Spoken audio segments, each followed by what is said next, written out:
Muraho nshuti bavandimwe, turabasuje mu izina rya Yesu Kristo.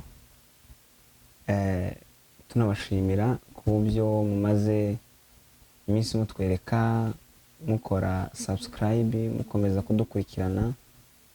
Turabashimiye cyane. Hama rero kuko mwari musanzwe mubizi kuri iyi channel Data Films, dusanzwe tushiraho ibitaramo byabereye mu masengero, ibisirimba, ibintu byinshi byo mu ikanisa.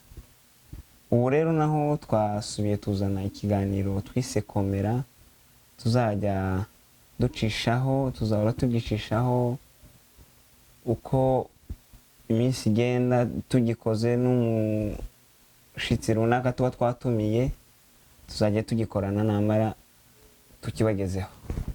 Hama rero kuri uno munsi dufite umutumirwa mukuru, mu Giswahili bavuga ngo mugeni maalum, umushitsi w'iteka ari we Pasteur Jean Pierre. Nubwo muvuze, reka umwanya yibwire abadukurikirana, abibwire namwe. Kaze Pasteur. Sawa, murakoze. Reka tumanze turamusaba aho baradukurikirana, turabaramukije mu izina rya Yesu. Amen. Kandi dushimira namwe mwatwiyumviriye kugira ngo ushobore kudutumira, mwahisemo twebwe ariko mu bandi benshi. Turishimye kugaragara kuri uru rubuga, kandi ntimwabigize kugira ngo mwirate, mukore bigaragaza biryohera abantu, ariko abantu bagerageze gutukurikirana, baraza kumenya impamvu mwadutumiye, kandi natwe turaza kumenya byinshi mu byo tuza kuyaga. Murakoze kutwakira. Yego, nane bahumugisha. Pasteur agize neza kubibwira. Pasteur, ikiganiro tugiye gukora, ikiganiro twise Komera. Komera kirimo icyo kiganiro kirimo ijambo ryo gukomeza imitima, kuko mu badukurikira, guhumuriza, kuremesha.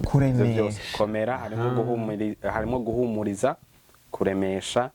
Ubwiye umuntu ngo komera, ubu muremesheje.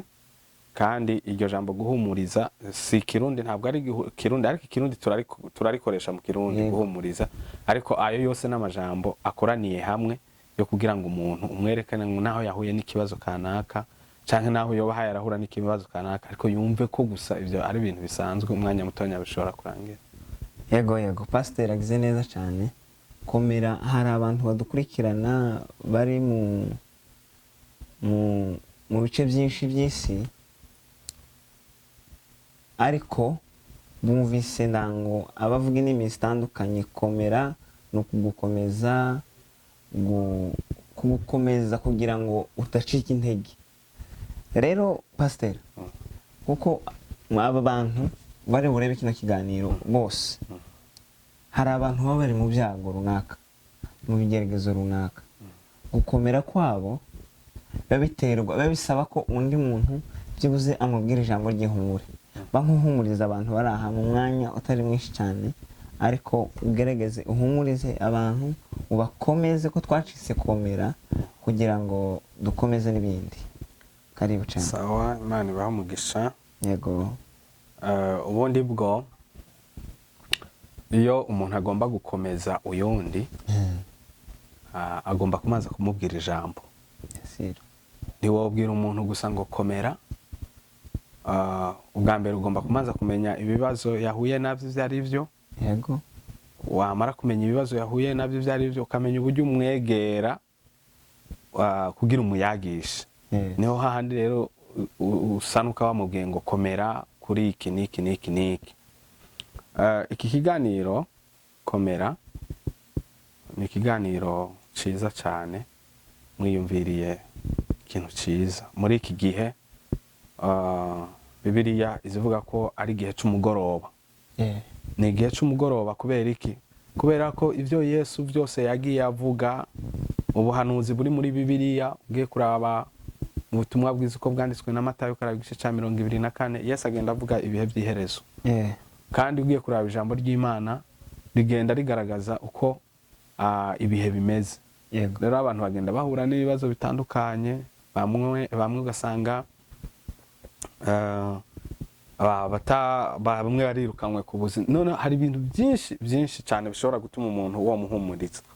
Reka twisunga ijambo ry'Imana. Niho hahandi navuze ngo umuntu kugira ngo umukomeze cyangwa umuhumurize ugomba kumanza kumubwira ijambo, kandi iryo jambo ukarimubwira bivanye n'ikibazo yahuye naco. Ntiwosimbira ku muntu ngo umubwire ikintu utaramenya ikibazo yahuye naco. Ariko kubera ko tuba turayaga n'abantu, hakaba hari abahe baradukurikirana, ntituramenya ibibazo bahuye navyo, ariko kubera ko ikiganiro ari komera, reka twisunga ijambo ry'Imana. Turaza gusoma ijambo ry'Imana ribonekera mu gitabo ca Yeremiya igice cya 29 ku murongo wa 11. Ndaza gusoma muri Bibiliya yacu y'ikirundi Yeremiya igice cya 29 ku murongo wa 11. Bibiliya iravuga ngo kuko nzi ivyiyumviro mbiyumvirako, ni jewe uhoraho mbivuze, ko ari ivyiyumviro vy'amahoro atari ivyiyumviro atari ivy'ivyago, kugira ngo mbahe ivyizigiro vyo mwiherezo ryanyu. Amen. Asome mu rurimi. Soma iwanyu twumve. Haravuga ngo nzi imigambi mbafitiye, ni imigambi ibazanira amahoro. Nzi imigambi mbafitiye, ni imigambi ibazanira amahoro. Aha bivuze neza cyane. Sibakururira ibyago, ahubwo ni imigambi ibaha amizero y'igihe kizaza. Sawa, Imana ishimwe. Munsi ho havuze nimunsanga mukantakira mukansenga nzabumva. Hano iwacu havuze ngo kandi muzonyambaza, muzoza munsenga nzobumva. Imana ishimwe cyane. Reka tugarukire ngaho. Imana ishimwe. Amen. Iri jambo turaza kurivugana gatonya mu mwanya mutonya, kugira ngo dukomeze abantu, dukomeze uri kora dukurikirana. Umuntu iyo avutse kenshi tukunda kuvuga ngo naka yavutse, yabyaye umwana yavutse, ariko tugaza tuvuga ngo araje, ngo muga ngo aje mu isi y'ibibazo, isi y'imiruho. Noneho kubera ko isi ifise ukuntu ikoze, ifise umuzunguruko wayo, reka mvuga umuzunguruko, donc systeme yayo uko yubakise, bica bituma abantu bahura n'ibibazo bitandukanye. Ariko ikintu ca mbere nyamukuru n'uwo bahaye aradukurikirana yagomba kumanza kumenya, ugomba kumenya yuko umuntu wese ari ngaha ku isi afise aho akomoka, ahava. Afise aho akomoka. Bamwe barafise imiryango bavukamwo, aricyo twitanga amafamiye. Amafamiye tuvukamo twese, buri muntu wese afise papa na mama. Kandi umuntu wese afise ahantu avuka. Mugabo igitandukanye n'ivyo ndiko ndavuga, ibibazo ntibishobora guhanka kugeraho ngo kubera ngo uvuka ngo mu muryango kanaka, ngo kubera ko uvuka mu bantu kanaka. Oya. Kandi n'Imana, iyo Mana nyene ivuze ko abantu itabiyumviraho inabi, itabiyumviraho ibibi, ahubwo ibiyumviraho ibyiza, nayo ga ntiyoreka ko ikibazo kigushikira, kuko Imana inyungu zayo ziratandukanye n'inyungu zacu.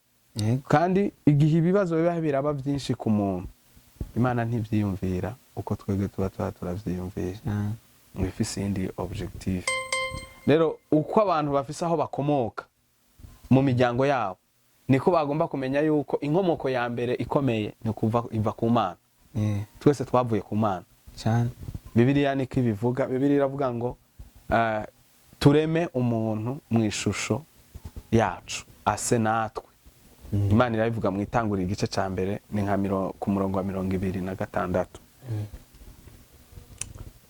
Rero kuremesha abantu na cyane iyo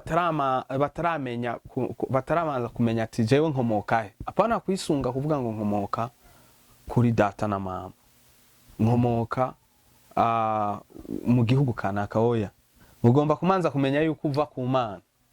Icyo nicyo kintu cya mbere, naho waciye ku muvyeyi naka na naka, ariko inkomoko y'umuntu ni ku Mana. Ibibazo navyo biri muri ivyo twovuga muri systeme, mu bintu byubashye isi. Systeme y'isi ikoze mu bintu bibiri, hariho umunezero hakabaho n'umubabaro. Kuko Bibiliya irabivuga mu musiguzi, iravuga ngo uyu munsi umuntu aranezerewe ariko ejo azoba yararira. Kandi Bibiliya ikavuga ngo habaho igihe cyo kurima hakabaho n'igihe cyo kwimbura.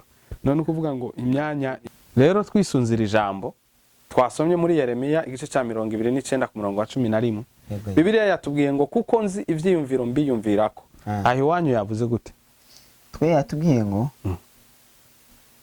nzi imigambi mbafitiye. Nzi imigambi mbafitiye. Ni imigambi ibazanira amahoro. Bisobanura gute? Bisobanura ngo kubera ko dukomoka ku Mana. Yego. Umuntu wese ari ngaha ku isi ariho kubw'umugambi w'Imana. Cyane. Rero Imana yavuze ngo nzi imigambi mbafitiye. Bisobanura gute? Naho uhahura ca muri ivyo bibazo, naho uhahura ca muri izo ntambara, naho uhahura n'ibintu byinshi bidashaka kuguha amahoro, ariko Imana iyo ukomoka aho uva igufitiye umugambi. Kandi uwo umugambi w'Imana mutuzanira, iyo igomba kutuzanira umugambi ifise inzira gabicamo. Se ntibica aho umuntu agomba. Niryo ryajambo nakubwiye ngo uko Imana ibigenza iyo ishobora kubikora mugayo ikabikora bidahuriranye nuko wewe wabishaka. Rero Imana izituremesha ikatubwira ngo naho turaca muri ivyo bibazo ariko hariho umugambi wayo. Rero biba bibi cyane iyo umuntu ariko aca mu bibazo mugakibagira umugambi w'Imana. Aho niho hahantu umuntu atakara akababara akagera kure. Yego. Bandanya komeza usome. Nzi imigambi mbafitiye, ni imigambi ibazanira amahoro. Ni imigambi ibazanira amahoro.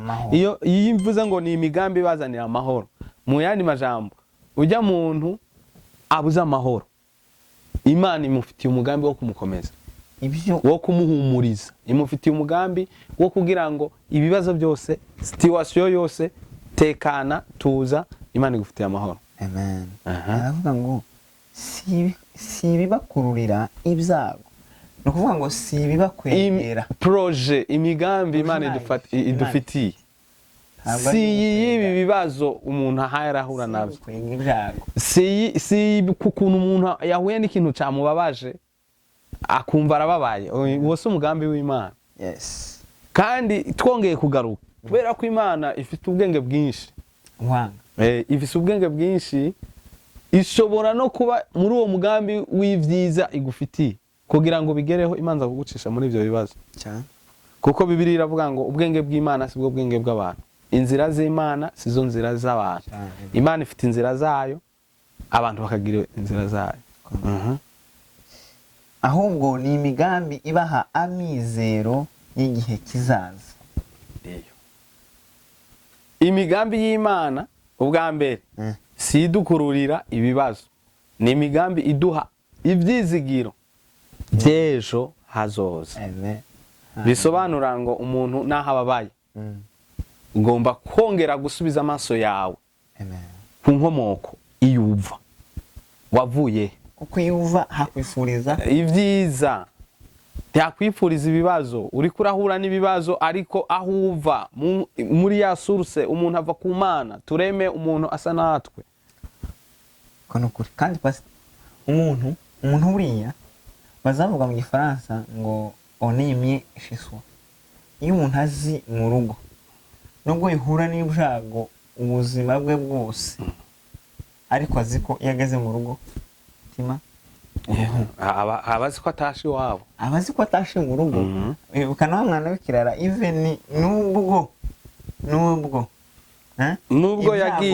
nubwo yagiye ababaje abavyeyi biwe, yaragarutse ariko yaributse yaravuze ngo ahandi ndiko ndakora iki kwa data hariho n'abandi bantu batari n'abana bo mu rugo tereka nsubire kandi agirira neza.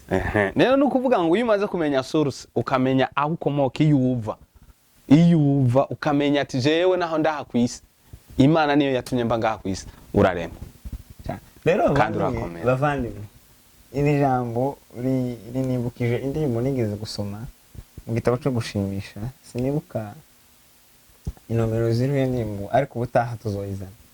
Ivuga ngo ntabwo amahoro tuyabona kubera ko ibyago bibuze, ariko ibyago biraza, amakuba kaza, gupfusha kukabaho, ngo ariko Imana ngo ikadukomereza muri bo, ngo ikaduhera amahoro muri ibyo ngibyo, ikaduhumuriza, ikatwuzuza aya mizero, ibi byizigiro, ikabitwuzuza by'ejo hazaza.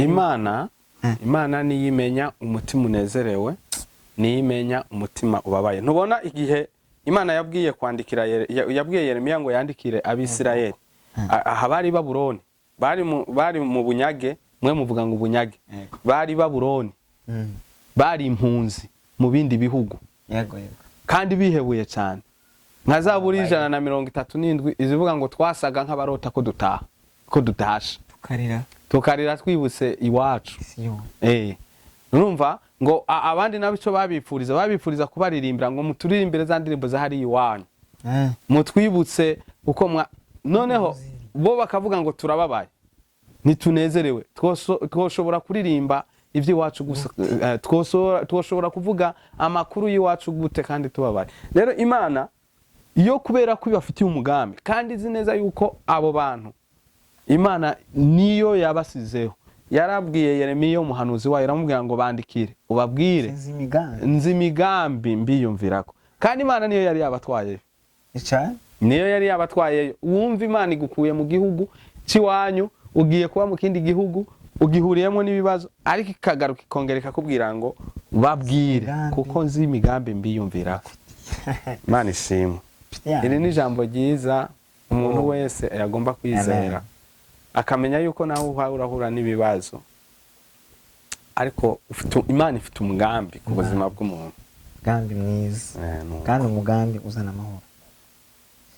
Pastor, none uradukomeje, ukomeje abantu, ukomeje amahanga, ukomeje ababuze, ukomeje ababuraye, sibyo? Umuntu wese muri situation yahaye aracamo, abantu bafite amasituwasiyo menshi aremerereye. Ni byinshi, abantu baremerewe n'ibintu byinshi cyane, bafite ibibazo, ibintu byinshi. Hari uwirukanwe ku kazi kandi ntazi impamvu yo kwirukanwa ku kazi kwiye cyane. Hariho uwanswe n'inshuti, ntazi impamvu inshuti yamwansa. Ni ukuvuga ngo ni ya systeme nakubwira isi ikoze muri iyo systeme, ikoze muri systeme yo kubona amahoro ino munsi, ikoze muri systeme yo kuyabura ejo. Ariko ikintu mbwira abantu kumenya ni ukumenya inkomoko yawe, niyi ukomoka he. Numenya kukomoka kuri mama na papa uzokwama wababaye, ariko numenya ngo jewe kuba ndaha ndi umugambi w'Imana, ni Imana yatumye mba ngaha kuri iyi si. Nukuri ahantu hose wogenda uzorema, kubera ko reka duse n'amavuze dutange example ku bintu. Ngo umubyeyi, umwana ashobora gukora amakosa, akamusanction, akasa umwana akavuga ngo ndaza kugukubita, nkagufata ndagukubita, kandi ukababara umwana kubera ko ndumva zankona, ukamugenda wenyine, ukomoka ukagenda ukahava muhira, ukava muhira. Tuvuga kubwiye ngo kumugoroba ndagubone, kumugoroba urambona, wowe ukiyumura kubera ubwoba bw'ibyo wakoze. Wamara kugenda, wamara kugaruka ugasanga ntari bugukore. Ni wumvise impamvu yagarutse urayizi, yakwiyumviye ariyumvira ati mumfise muhira, ahandi si muhira, aha sindi muhira, kandi nongera gusubira mu rugo. Twege tukunda kuvuga mu Kirundi ngo amaherezo y'inzira ni mu nzu canke mu rugo. Inzira wayitanguye kuyigendamo uzoruhukira kwinjira mu nzu gusa. umwana rero iyo bamukangira akamubwira ngo ndaza kugukubita akiruka agahunga aragenda iyo aza nimba yirirwa araza kwirwa ariko mu mutima wiwe arazi ko afite muhira rero aho muhira afise aho aragaruka kandi aza gusanga ya situation nyene itarahinduka azashika gutya ariko kubera ko umuvyeyi gaza Yesu natwe dufise imana Yesu niyo mpamvu ijambo ryavuze ngo kuko nzi ivyiyumviro ivyo bafite reka kuhagarara muri situation urimo hariho ivyiyumviro vy'Imana reka kwibaza ngo ibi bintu tufise ibintu byinshi twahuye navyo tutari tuzi ko bizohinduka ariko sishoboye kubivuga ariko birahari kimbure ikindi gihe nimwasubira kuntumira tuzobivugana twari tuzi jewe nkiri umwana muto hari abantu twarahuye na situation ikomeye tufate nk'intambara twarahuye n'intambara abantu bari ko bagenda baturemesha abasoda bakagenda baturemesha ati muhumure ejo tuzoba turi mu gihugu ejo tuzoba turi mu gihugu ejo tuzoba turi mu gihugu abantu bakakomeza gupfa bakakomeza gupfa none ino munsi turiko turavugana turi mu ntambara kandi ikindi naho hari abapfuye mugabo ab'Imana yasize ko ikimenyetso n'ubu bariho rero niyo mpamvu twavuze ngo Bibiliya iziremesha abantu bari mu bibazo ikababwira yuko uhumure ivyiyumviro nkwiyumviraho si vy'ivyago naho uha urabona ibintu bimeze nabi si ivyago ngufitiye jewe Imana yawe si ivyago rero kwizigira Imana nico kintu cambere Pastor ugize neza cyane warukomoje ku nkuru y'ibihe wagiye ucamo umwanya ni muto dufite ariko byibuze tuzosubira dutegura ikindi kiganiro noneho ubitucire mu mayange ubitubwire idoni bikunda cyangwa tubiducire ku mayange ni ukuvuga ngo uku ubona asa nk'umuntu akiri muto ariko ubuzima bwanje kuva mu buto nakuriye mu bintu by'intambara sino guharurira jewe uyu uha urambona ukuri kurambona nigeze kugira umushatsi usa nk'aya makuse twegamiye umubiri ukamera kujya umwe mu witango n'umuneke umuhwi ugafyonduka umubiri urutoki rukinjiramo ndabikubwiye ntabyo wakwemera niko biri no kuvuga ngo gukomera ugomba kumenya ngo source yanje ni mwijoro Imana kandi Imana n'umuvyeyi w'abantu bose uko hari umugabo ndategereye yari Pastor Simon ari mu kiriyo arabwiriza arabwira ngo aratugisha aradukomeza uwo munsi atubwirisha ngo nta kigeragezo na kimwe uzocamo kitigeze gicamo abandi wiheba hari abandi babiciyemo baragikomereramo woreka guhura n'ibisa n'ivyo yahuye navyo mugabo umubabaro urahunganya nawe yarababaye kandi gukomera nibyo bya mbere mu buzima bw'umukristo rero nshuti bavandimwe umwanya dufashe ni ikiganiro gitangira ariko turabamenyesha ngo Yesu ni data gahunda dufashe y'iki kiganiro ni data wa twese imbere twebwe tugakurikira situation iyo ari yo yose wowe urimo uzajya uvuga ngo data wa twese imbere jewe ngakurikiraho mu byishimo uzaza uvuga ngo data wa twese imbere jewe ndakurikiraho kuko situation yose tubona igihe Yesu yari kumwe n'abigishwa be mu ruzi umuraburaza umuhengero uraza sibyo wabaye mwinshi bumva ubwoba baratinya ariko cyabafashije nuko bari kumwe na Yesu rero iyo uri mu bibazo nshuti uzajya uvuga ngo Mana ndi kumwe nawe ni wewe uzampa ndaguciriye mu cyo uvuga ubundi bwo ukuntu umuntu yagomba kubaho unezerewe shimira Imana nta muntu azoza gushimira Imana mu bibazo atarakwigisha gushimira Imana mu munezero. yego yego Iyo umaze gutangura kwiga kumenya gushimira Imana mu munezero, kuko iyo abantu bari mu munezero twe tuvuga ngo baba bari mu gahimbo, yego na umuntu yahimbye ntasubira kwibuka uwabo kwa afise inzara, bibaga afite ikibazo. Ni ukuvuga ngo rero iyo wiyigishije kunezererwa ushima Imana mu munezero, niyo uhuye n'ikibazo, kubera ko umutima wawe uba wamaze kuwigisha gushima, na heno ugaruka gushima Imana. Rero kukomera canke kurema, umuntu akaremeshwa, ni ukubanza kumenya umusingi icari co, umusingi ushobora gutuma umuntu yorema mu mutima wiwe, uwo buri imfuvyi, uwo buri umupfakazi, uwo buri umuntu wese yego ugomba kumenya ko ikintu kizotuma umuntu akomera ni ukumenya Imana, kwizera Imana, Imana ukayiha ikibanza ca mbere mu mutima wawe. Ivyo bituma umuntu arema mu mutima. Bibiliya iravuga ngo abizigiye Uhoraho bameze nk'umusozi Siyoni utigera unyeganyezwa na rimwe. ni ukuvuga ngo ijambo twumvise tuganirije, uratubwiye ngo ikintu, intambwe ya mbere, ikintu, isuse, inkomoko y'ihumure, Ni ubwa mbere ukumanza kumenya aho wewe wavuye mu rugo, iyo uva, impamvu uri ku isi ukayimenya, ukamenya na systeme isi yubatsemo. Waheza kuyimenya ukamenya ubuzima bwawe aho ugomba kubushira, ukamenya ngo ni ku Mana, kandi ukagira ubuzima bwo gushima mu bibi no mu byiza. Aho muri ico gihe hazogera n'igihe ukomeza kubaho uhura n'ibibazo n'ibigeragezo, ariko ugakomeza intego yawe, umugambi wawe ugakomeza. Nuko rero pastor, turagushimiye sana turagushimiye ko uhumurije imitima yacu, kandi dukomeje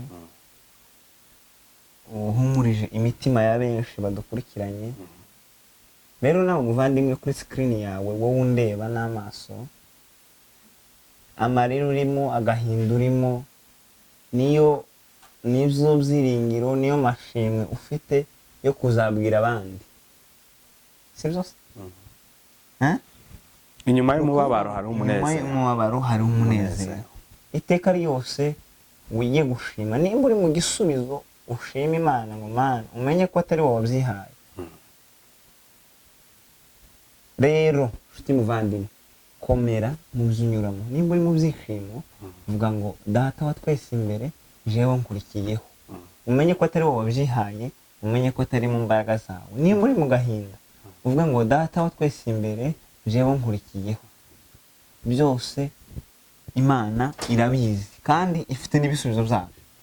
Rero ufite muvandimwe, komera, Imana igukomeze ikwagura. Pastor, turagushimiye cyane. Turagushimiye cyane.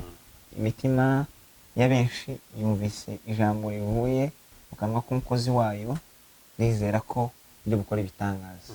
Rero abakirisitu, kandi turi kumwe n'umushumba, ntidushobora kurangiza ikiganiro tudasenze. Reka usenge wifuriza abantu imigisha ndetse no guhumurizwa n'Uwiteka. Kaze pastor.